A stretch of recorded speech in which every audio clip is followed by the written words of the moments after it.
இன்றைக்கி நம்ம என்ன பார்க்க போகிறோன்னா ஃபேமிலி டைனமிக்ஸ்.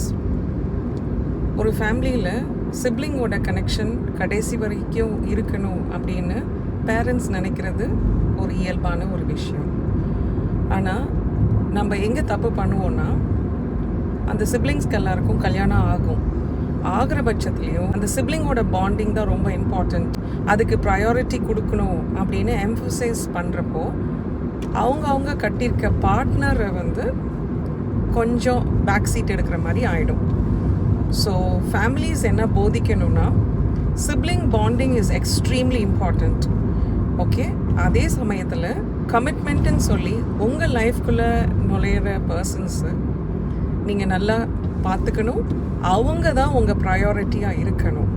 அதே மாதிரி சிப்ளிங்ஸும் என்ன பண்ணணும், அண்ணனுக்கு கல்யாணம் ஆச்சு, அக்காவுக்கு கல்யாணம் ஆச்சு, தம்பிக்கு கல்யாணம் ஆச்சு, கட்டியிருக்காங்கல்ல, அவங்களையும் சேர்த்து மதிக்கணும். அந்த ஸ்பவுஸுக்கு நீங்கள் கொடுக்க வேண்டிய இம்பார்ட்டன்ஸை நீங்கள் கொடுத்துட்டாலே சிப்ளிங் பாண்டிங்கை நம்மளால் கண்டிப்பாக காப்பாற்ற முடியும்.